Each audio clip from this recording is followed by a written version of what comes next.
Iddami Wata kofan dubbadhee gabbu'a. Wata kofan dubbadhee gabbu'a. yoo namichi Uumaata gadu kan dubbatin. nu hundinuu Waa'ee waa'ee namicha dhaggeeffataa saniiti ta'uu dandeenya Waa'ee yoo namicha barbaaddan nama saniiti sadii miti. malee. Ilmaan cubbuudhaa suniin barbaaddadhaadha ammallee waan birallee murtiin dandeessanii haganuman ja'anii tura nagayaan. Murtiin na dhagaye. Oy, deem. Namni reef daqiiqaa soddoma dhiirri taa'ee haasa'u amma dhabuu maal jechuudha. Bagamda.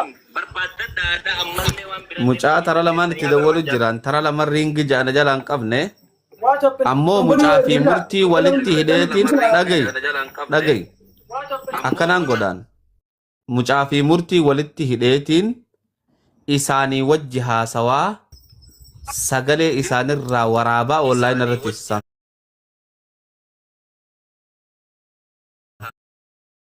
Hoggaati mataa nuu Lachuun bante hin qabama amma lachuun hin qabama amma shurrubbi abshir. laachuu waasaappiin gurubbii ofuma biratti godhi cuuphadhu baala jedduu kaadhuuti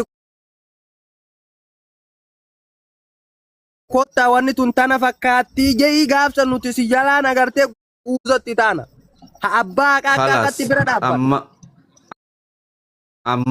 Amman godhaa qoy yoo na jalaa kaas mucaan.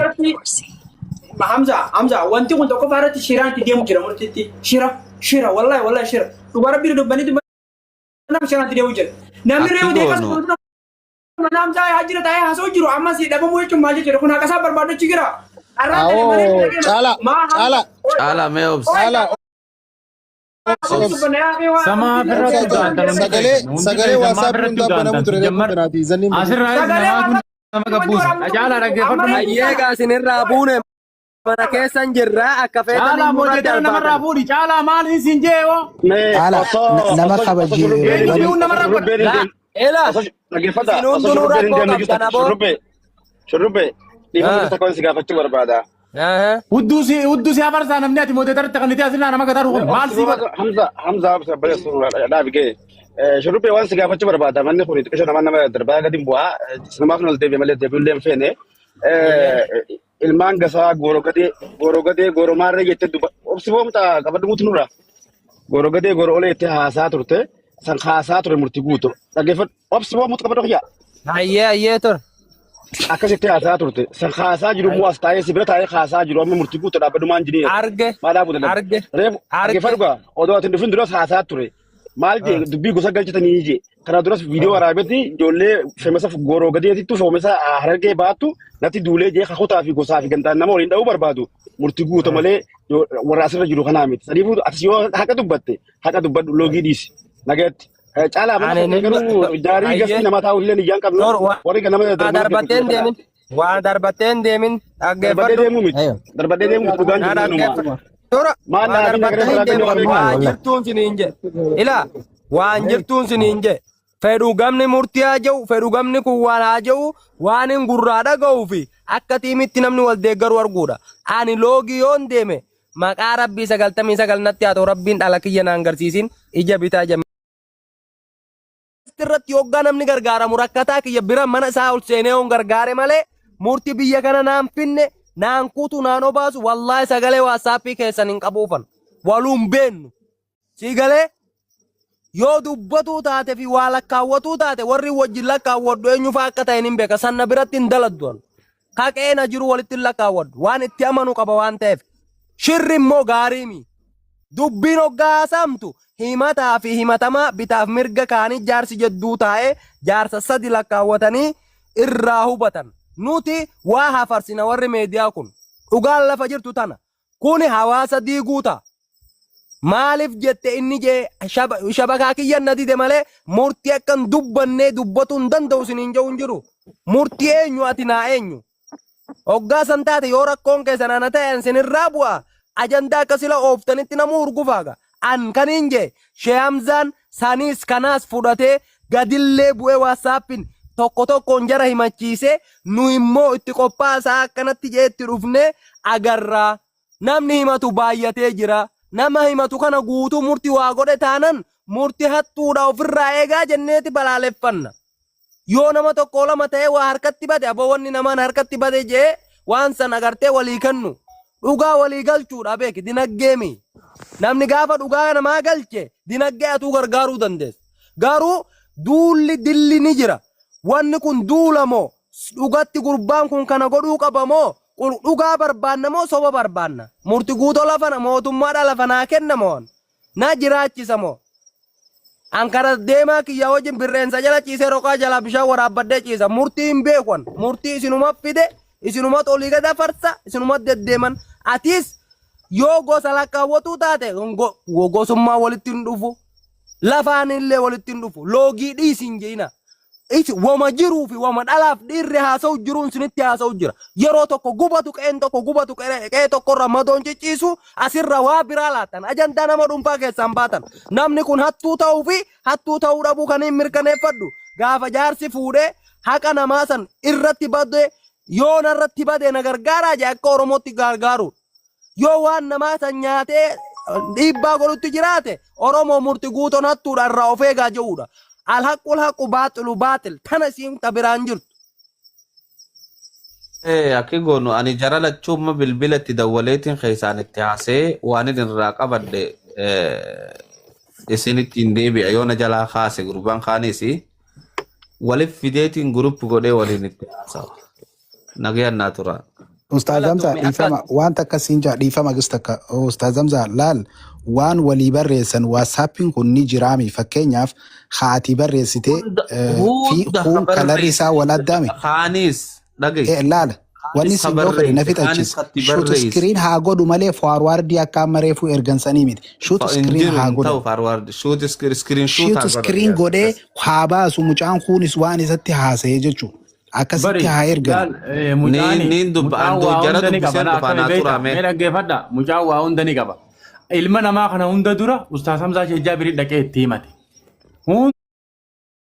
Hunda ilma namaa dura isa dhaqee waa hunda itti himatee aboo rakkootii tana naa bari jeeni Ustaaz Hamzaan maaliif akka lafa dhiisee inni nuuni hima jechuun ni beeka jechuudha.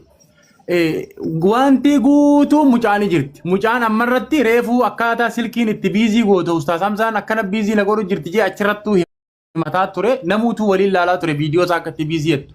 Beebarbuungiidha Hamzaa kiyya reefuu. Jara keenya bara amma uummata tole. Rakkoo nama dhuunfaa qabu. Dhugaan uummataa bahuu qabaadha. Ani gaafadheen dhufaa turaanaaf.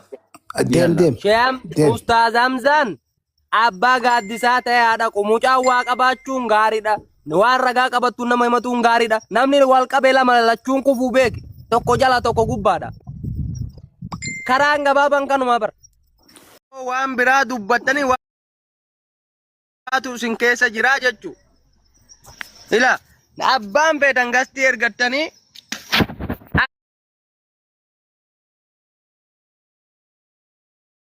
akkanaati akkana jechuun dandeessan. Abbaan hoggaa dhufe murtii sheekni itti kenna waliin agarraa alhaqul haqu baatilu baatil jenna sanboota shabakaan kiyya dalaguun jiru.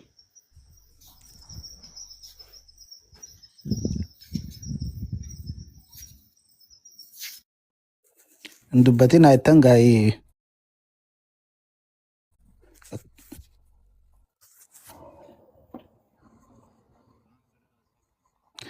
Bar wanni itti Hamzaa fide gaa'ee wanni irratti Hamzaa fi dabbaaltu deemanii mana keessanitti haasa'amuun qabu wanni kun jenneetti adda baane kanaafuu gaa'ee itti dawwala. Warri gasti irra jiranii isaa warri jala jirtan yaama itti sheer godha.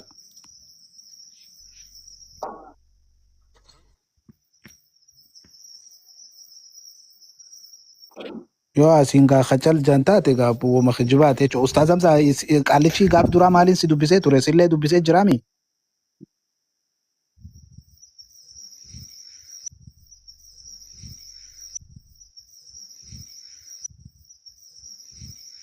Jirratti warra tuttuqaa murtii buuta waliin qabdanii haasa'uu hin dandeessu jennaan nuti gurbaaf saayaanii mire.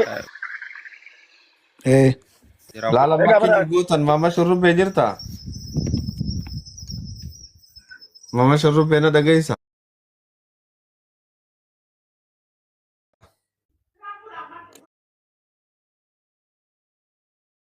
hayyee dabbal yaami hayyee isaan yaama.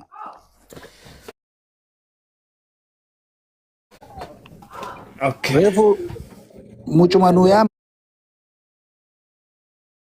nuti Hamzaadhaa miti mucuma nuu yaama.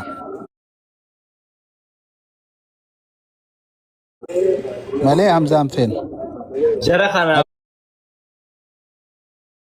wajji osoo hin ta'in qaxxitaa abbaa guyyaa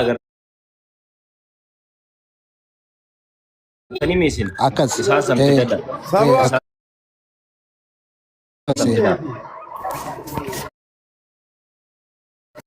Jara keenya. Hamzaa jiru fe'a. Akkin jeeti dubbii walaala ki gootani. Hamzaa Shajjaabir bilbila isaa duraanii hin qabdu ati. Hadheen gadda sii dawwaleen. Laalan qabu lakkin bilbila. Hayyee qabadhu bilbila isaa qabadhu kallattumaan bakka inni si bira jiraatti dawwali. Feedi askan. 17. Keessaan ergifa. Erguun beeku Hamzaan keessaan. Ingiliila jaanii utuboo haayimo. Hayyee keessaan si erge kun waasaapii keetii irratti ustaas Hamzaa. Tole. Ooyitee jiraattee qofirraa horadhu.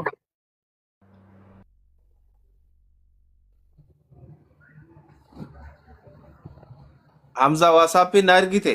Sii darbee kun olaa amma sii dhufte laal.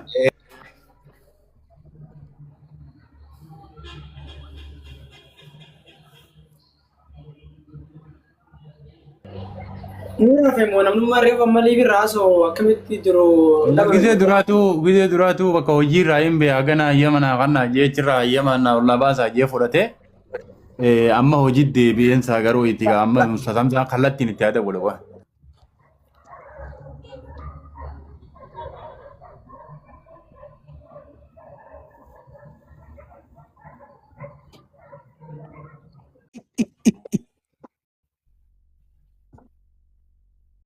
Hi.